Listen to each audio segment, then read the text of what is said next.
I'm going to introduce somebody that's got another view of the situation, a parent of somebody that's got caught in this trap, in this stitch. Robert Menna, I've got to know him very well. So thank you, Robert, and the floor's yours.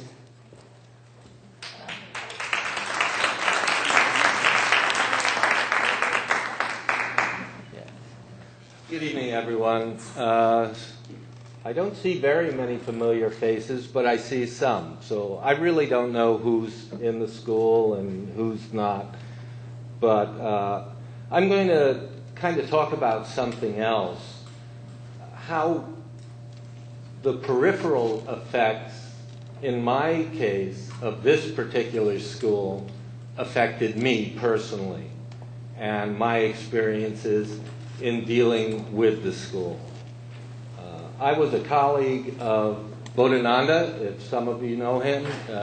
He was also called Charles Williamson, for those of you who know him by that name. And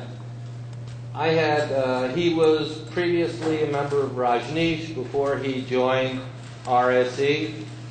And when I met him, I started taking some self-defense classes with him.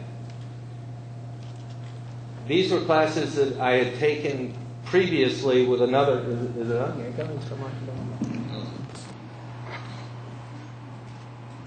These were classes that I had taken previously with another instructor. And with the other instructor, they were fine. Bodhananda had added something to the mix that was a bit different, which included entering into an altered state of consciousness on top of the physical exertion during these exercises. He alluded during this time to the fact that he was going to a school that had secret knowledge, and by the by, I understood it was a channeled entity. And I totally discounted that. The information that he was giving me about the conspiracies and the trilateral commissions, I had explored, 20 years before, and found them that there's no end to them. But yet, even while discounting all of the material that he was giving me, and I could refute it consciously, somehow during these classes, he had included a philosophy that he did not identify was Ramtha's. This philosophy could come from anybody, and it does. There are hundreds of other groups that do the same thing. And what it was instead of looking at outside reality, things that go on around you, that you accept total responsibility for everything. So without my knowledge, I began to internalize everything. It's a very long story, and I'll be more than welcome to discuss it with any of you after the program. I'm leading into how my daughter came here. I accept some responsibility for my daughter coming here, because had I not allowed myself to get in the state that I did, I would have reacted differently. I would have reacted like any parent would have when a 30-year-old, someone who's 30 years older than their 16-year-old daughter decides to take them across the country to Ramtha's School of Enlightenment.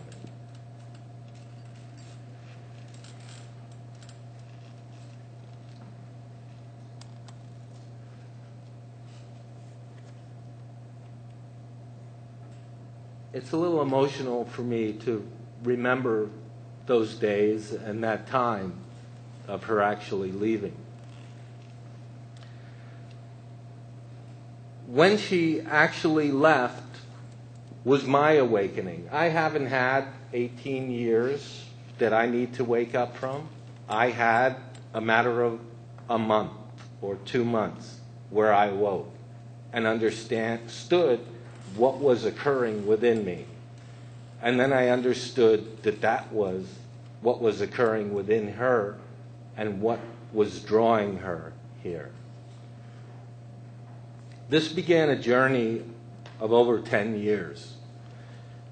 10 years with a lot of missing time with my daughter,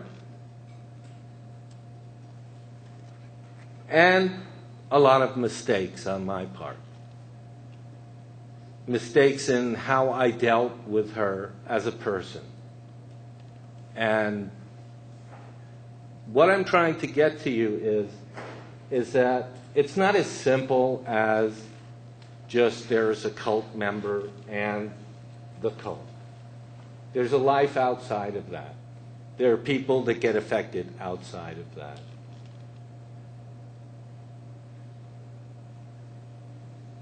I found with her she was insulated so that she couldn't respond to me in the same way that I couldn't respond to her. It didn't take me long, and I'll tell you my personal opinion so I get it right out in the open. I believe it's a con. It's nothing more than snake oil, except it's modern day snake oil. It's the same person who drives around with the snake oil curing the infirm, supposedly. But it doesn't happen. And when it does happen, as it does everywhere else outside of RSE and outside other groups like that, there are miraculous healings that have no explanation for. They simply take credit for it. They don't acknowledge the fact that these happen outside all the time. They try and tell you that somebody has to teach you this. When all of the people who it happens to outside the school, they don't say that they learned this. It happened to them. It happens. I don't deny it. I had a difficult time being without my daughter. And to put it in context for you, so that I know some of you are fathers and some of you are daughters, to put it in context for you, I had a separation from my daughter as a child. Her mother and I separated. It's not like we had an ideal family. I'm not up here to portray that this was a great family and, all of a sudden life was changed for her. I'm trying to tell you how it was is the truth. I almost lost her in a car accident. So yes, I was upset when she left.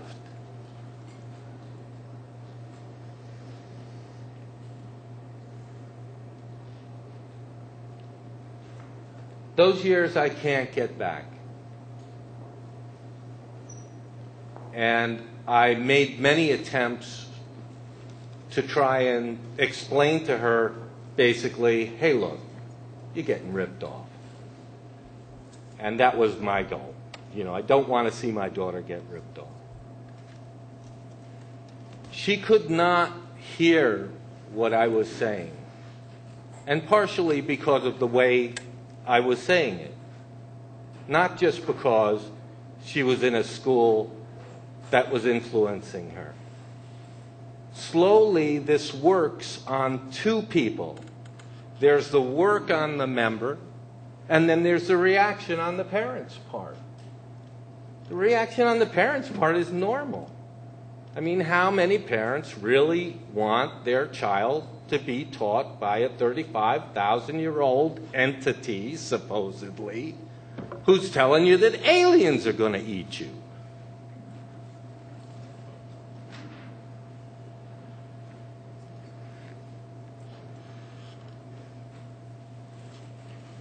Over the years, I had to make a decision.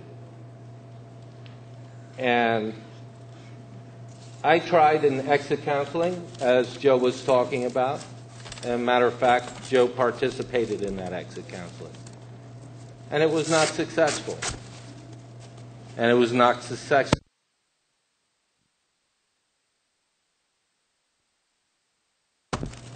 Partially mine.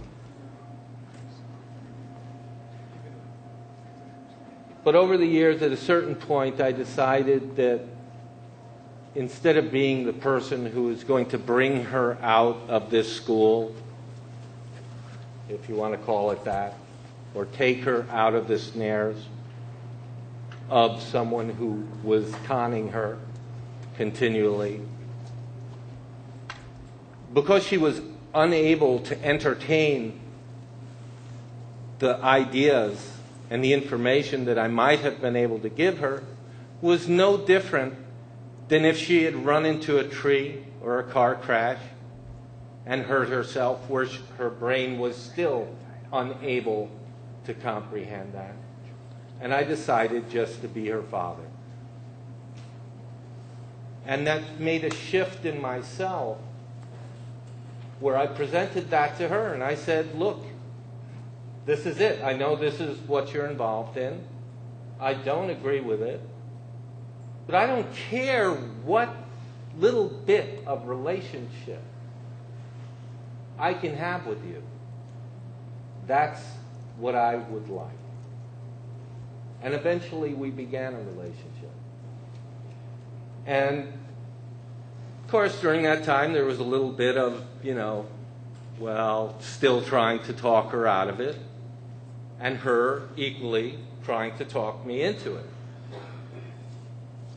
And there came a time where she told me that there was an introductory event in Los Angeles, and that she would like me to go. It was free. I didn't have to pay any money. I wouldn't be conned that way. Wouldn't have to worry about it. And I explained to her that because this is important to you, I'm going to go. But I'm going to ask questions, and are you comfortable with that? And is that okay? Sure. They'll answer any of your questions. So I went. Mr. Simmons was present at that particular introduction.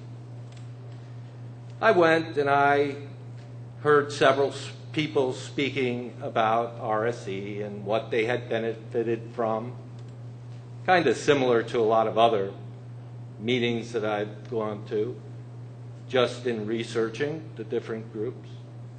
But I had never heard in another meeting that someone had healed a broken arm in 6 hours. I never heard in another group that someone had grown new permanent teeth. I have heard in another group the claim that they made about someone having a spontaneous remission of cancer, which of course happens in a percentage of the population of the rest of the country. So I put that one aside because that can happen in a group of people no matter what their belief system is.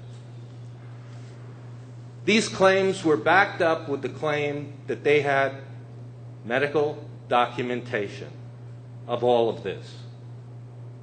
At the end of the introduction, I asked Mr. Simmons and Mr. Dispenza, I told them I thought that that was fairly fantastic.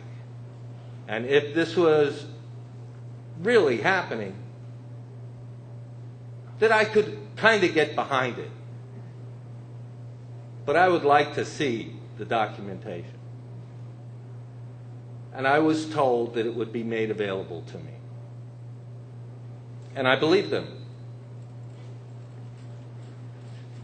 This started a series of attempts of trying to get the information in the way they had suggested to me to get the information. Call his office, email him. So I started emailing, asking for the information. I kept getting a runaround. Emails back and forth. Oh, somebody else has. Oh, no, actually, we don't have it. Oh, but they're really just stories of students. Bottom line was, I was showing these emails to my daughter all along, just so she could see the process of what was going on. After a few months, I basically told her, I said, you know what? I'm never going to get this information. And the reason I'm never going to get this information is because it doesn't exist. I said, so, I'm just going to let it go. She then told me, no, what? She was angry. She says, are you kidding? They need to have the integrity that they say we should have. What we aspire to. No, definitely go for it. Well, I spent another couple of months trying to go for it, and I basically ended up in the same place, nowhere. Which is where you get with any con. You end up with your pockets empty. You might have a good feeling in the beginning, but in the end, your pockets will be empty, and the price you pay for the good feeling may not seem like it's worth it in the end. It's difficult as a parent to watch this happen to your daughter. It's difficult for me as a person to watch this happen to anyone, even if I'm not related to them. So I'm not looking at it as a thing of, really, is the group destructive or not? It's a matter of just people being con, people putting their trust in someone. It happens every day. You all know it happens. You all know someone who's been con. We all like to think that we can't be con, that we're too smart. Just like I had thought, I could never have my thoughts repattern. No way. But they did. All I'm saying is, just give it some thought. Some real thought. And if somebody tells you, no, that doubt, oh, that's holding you back. Why? Just think for a second. Why would it? What's going to happen if I try it? What's going to really happen to me if I try doubting? Am I going to keel over? Am I going to end up any worse than I am now? Of course not. I'll let my daughter fill you in on more of the details of her experience, because that was her experience and not mine. I hope I've shared with you enough of my experience. And please, feel free to ask me anything you want. And Mr. Simmons, if you've brought the x-rays of the broken arm and the new teeth, I'd love to see them. And I'll be glad to, take everything back that I've said. Thank you very much.